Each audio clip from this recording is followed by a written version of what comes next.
भक्ति का संचार इस हृदय में कर लीजिए। जिस दिन आप व्रत करो, जैसे एकादशी का व्रत कर रहे हो तो दशमी के दिन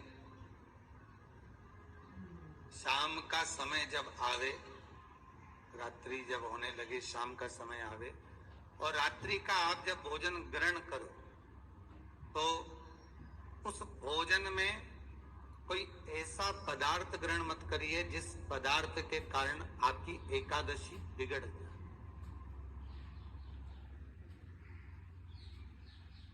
एकादशी का दूसरा नियम बहुत ध्यान से सुनिएगा।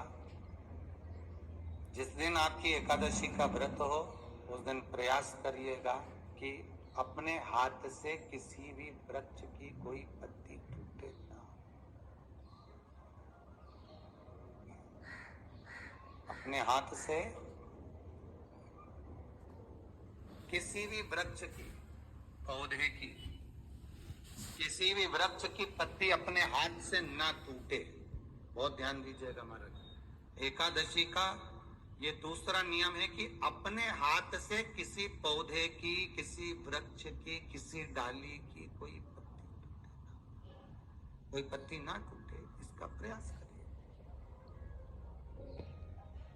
यहाँ पर तीसरे नंबर का जो, चौथे नंबर का जो उपाय बताया है, उपवास करने का जो नियम बताया, उसमें वर्णन किया।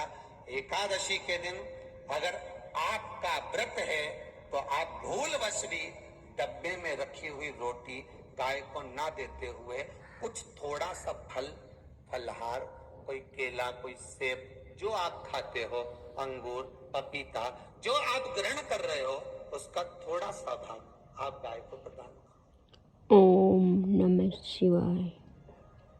आप गाय को दीजिए। ओम नमः शिवाय। रोटी ही दी है, डब्बे में से निकाल के ले गई, गाय आई है, रोटी देना हो, मना नहीं। बाकी के दिन आप आपके बेटे से कह दो रोटी दिया बेटा जा, पर आप अपने हाथों से, आपका व्रत है तो आप फलाहार आप कर रहे हो तो फलाहार का ही दान गौ माता को दीजिए। पांचवा वर्णन किया चतुर्थ भाव में, बन सके जितना एकादशी के दिन भगवान का ओम नमो भगवते वासुदेवाय का जाप करें या अपने गुरु मंत्र का स्मरण करें, या जो मंत्र आपके हृदय में समाहित हो, श्री शिवाय नमस्तुभ्यम, ओम नमः शिवाय, राम कृष्ण शिव, जो मन पड़े उसका भजन करें, पर दिल से करें। जितनी देर करते बने उतना देर करें। माला पकड़ने की भी जरूरत नहीं कि माला पकड़ के बैठो, तो घट की जिब्या से जप लो नहीं जी, वही उतना में ही पूरा हो जाए, वही बहुत। महाराज पांचवा नियम नमः शिवाय। जिस दिन आपका व्रत रहे ओम किसी नमः निंदक शिवाय। से बात ना। निंदक जानते हो? ओम नमः शिवाय। भाई दूज के दिन, दिवाली की जो भाई दूज होती है ना, होली दिवाली की जो दूज होती है, उनमें ऐसा गोबर का भाई दूज बनाते हैं और पास में चुगलखोर भी बना, और चुगलखोर के ऊपर ऐसा भाटा धर दे, एक पत्थर। अब तुम्हारे उधर रखे कि नहीं रखे हमें नहीं मालूम रहे हो, जितने आस्था पे सुन रहे हो, पर हमारे इधर तो ऐसा रहता है, गोबर का भाई बहन बनाए और उसकी पूजन करे, उसके पास में गोबर का चुगल चोर भी बनाए, उसके ऊपर भाटा धर। कथा वर्णन कर रही है, निंदक से बात ना करें। मान लो किसी ने आकर आपको निंदा कर भी दी तो तुरंत सूर्य नारायण भगवान का दर्शन करें और 3 बार उनका दर्शन कर कर नेत्र बंद करें, तब जाकर वो निंदा जो अंदर गई है, अंदर पवित्रता प्रदान करेगी, तब जाकर एकादशी का व्रत लगेगा। पहले तो प्रयास करो, अगर जो निंदा करने आता है ना तो उसको उस दिन एकादशी वाले दिन दरवाजे पे लिख दो कि चुगल चोर। फिर कहा जीव की हत्या ना करे, अगला नियम है, अपने द्वारा जीव की हत्या ना हो, प्रयास करना, किसी को कष्ट ना हो। 18 नियम में से एक नियम और प्रयास करिएगा, एकादशी जब भी करें तो द्वादशी से जुड़ी नमः शिवाय, दशमी से जुड़ी हुई एकादशी कम करें।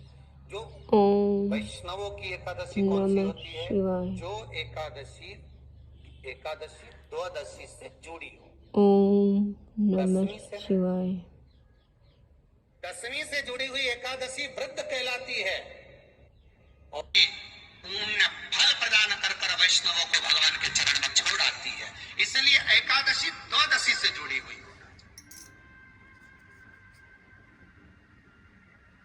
वैष्णव एकादशी।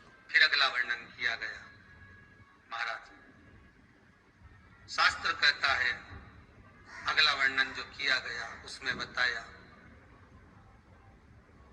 प्रयास करें जिस दिन एकादशी पर उद्यापन। अब तुमको ऐसा लगे कि हाँ मैं अभी तो जीऊंगी हो, अभी तुम्हारा बाल भी धोला नहीं होगा, तुमको ऐसा लगे तो अभी तुम्हें तो बढ़िया, तो पहली पर करने से क्या फल मिलेगा? तो एकादशी की नियमावली कहती है, अगर मान लो आपने पहली एकादशी पर भी उद्यापन कर लिया, इसके बाद में जितनी एकादशी करोगे वो सारी तुम्हारे खाते में जुड़ती जाएगी। मतलब बैंक में खाता खोल, ठीक है, खाता खोल लिया, अब जितना कमाता जाओगा उसमें डालते जाओ, जितनी कमाई करके लाओगे उसमें जमा करते जाओ। एकादशी एक बार उद्यापन पहले भी हो गया तो बाकी का पुण्य तुम्हारे खाते में। ओम नमः शिवाय। ओम नमः शिवाय। एकादशी का उद्यापन ओम नमः बड़े महीने शिवाय। माघ शुक्ल एकादशी के दिन, माघ का महीना हो, शुक्ल पक्ष की, जम के बोलिए एकादशी हो, प्रयास करना कि आप उद्यापन करें, भले 5 अगर उद्यापन करना भी नहीं चाहिए एकादशी। एकादशी का उद्यापन माघ महीने की शुक्ल पक्ष की एकादशी के आप बहुत प्रेम से आनंद के साथ करिए महाराज। परंतु एकादशी के उद्यापन में सबसे ज्यादा अगर कुछ जरूरी होता है तो 24 तरह का नैवेद्य जरूरी होता है। कितने तरह का? 24 तरह का नैवेद्य।